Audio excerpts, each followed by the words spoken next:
What's up, y'all? It's your boy Jay. Welcome back to the House of Animation, and we're coming back to you guys with a brand new video. We want to take a look at why we think Neji Hyuga was a wasted character in Naruto. To judge this, we're going to take a look at the hype, the fights, and how Neji translated from part 1 into Shippuden. Coming back from the land of waves, we see Sasuke finally develop his second Tomoe in a Sharingan, right? We also see them survive this crazy battle Haku. They finally are introduced to Rock Lee. Rock Lee essentially washes Sasuke. I'm talking about he puts him through a couple cycles. And you know what Rock Lee says to this man after washing him? I'm not even the strongest person here. We are finally introduced to the hype that is Neji Hyuga. Now, strongest and coolest ability in Naruto was the Sharingan, and only 2 people up until that point had that. That was Kakashi and Sasuke. So when Kakashi goes like, yo, Neji can see certain chakra nodes on a person's body that even my Sharingan can see, we were blown away. I mean, like, yo, come on. Bruh, Rock Lee mentions that they have the strongest Genin to ever come out of the Leaf Village on their team, that being Neji. Not only that, during the Hinata-Neji fight, Might Guy explains the difference between his style of explosive taijutsu versus the Hyuga clan's gentle fist, a more internal style versus a more explosive combative style, and how that form of taijutsu was the best and most useful form of taijutsu. Shoot, even after washing Hinata, we see the third Hokage be like, damn, I now see why he's the most gifted member to ever come out of the Hyuga clan. Nutty.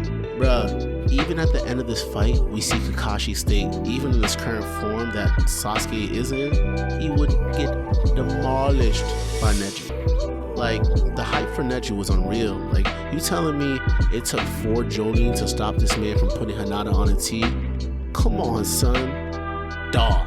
In the fight between Neji and Hinata, his version of the gentle fist compared to her version was like Walmart versus Amazon. This man had everything. It was essentially the most purest form. We also saw how relentless he was in attacking her. Even when she did put up a good fight, this man was on her. I'm talking about like white on rice. Crazy. After receiving some training from Jiraiya and getting a better control over his Nine Tails chakra, Naruto faces off against Neji. During this fight, we see Neji display 2 legendary moves of his clan. Not only does he have mastery of the Byakugan, a Keki Genkai, which essentially is a jutsu that's passed down through blood of their respective clans that no other clan can use. He also performs the rotation as well as his 64 palms. His own uncle goes like, damn, I think that this branch member, aka a lesser member of our family, might just be the purest user of our clan. That's saying something. When we get introduced to the Sound 4 Ninja, we see them take out 2 of the 3rd Hokage's special bodyguards. Both these 2 ninjas were both Anbu level, Jonin level, essentially 2 little Kakashis, and they got bodied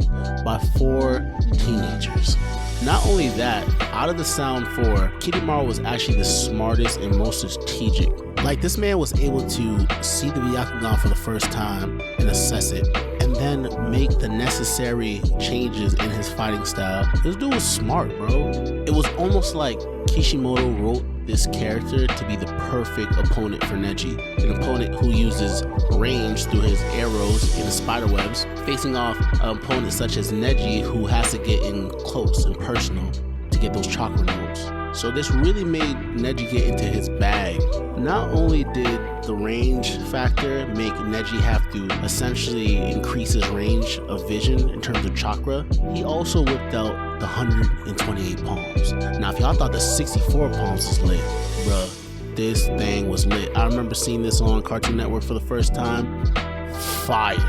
In the beginning of the fight, we see essentially Kishimoto get Neji in a checkmate. He locks him up with a whole bunch of little Spider-Man webs or whatever, and he thinks he's about to really ice this man and impale him with one of his arrows. And yes, this was alluded to back in the Chunin exams fight. Neji was able to release chakra from different points in his body and essentially break free, and then get up close and personal.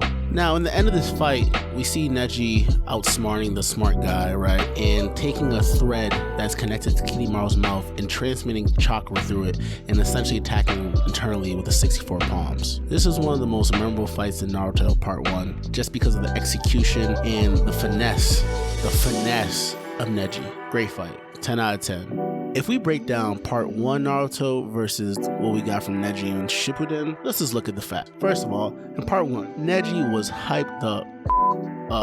He was arrogant. And not only was he arrogant, he could back it up. Like in part 1, yo, Neji just had that dog in him. Like when he did something and he said it, he stood on it, and he really showed us that he could do it. Also, Neji had some fire fights in part 1. We talked about the Kinemaro fight, we talked about the Hinata fight, and albeit even though out of the 3, the Naruto fight was technically the most mid, it still showcased a lot of Neji's movesets and his mastery. It was just fire. And come on, how could we forget? This man had some drip. Like, my man Neji had the whole one leg sleeve going on, looking like Jason Tatum. It was dope to see, dog. Now in Shippuden, you know, we get introduced to Neji, and it's kind of like the diet version. He doesn't have that edge to him. He's not really arrogant. He's more docile. Put him in a young thug dress. It was crazy. And not to mention, his only fights in Shippuden that were canon, I'm not talking about that anime or filler bullshit, was against Kisame briefly, a water prison, clone of himself, and a big ass wood splinter.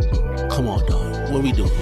What are we doing here? Like, the most hyped up character in this whole series was delegated to be a human body shield for Naruto.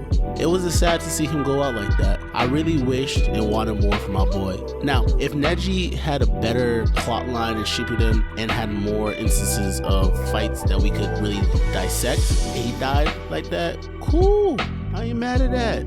But that? Man. Now, I understand that not every character can go on to be a Naruto, a Sasuke, a Shikamaru, but in this case, from what we were introduced to Neji and what we received in the end did not line up thematically or even in the story. And I think that was the biggest disappointment for a lot of readers and a lot of fans of Naruto, me included. And those are the reasons why we think Neji Hyuga was a wasted character. Well, we appreciate you guys for stopping by, take a look at our video today. Leave down in the comments on whether you agree or whether you don't, and let us know what we could have added. And if you do like this video, feel free to subscribe, like, or comment. Have a great day.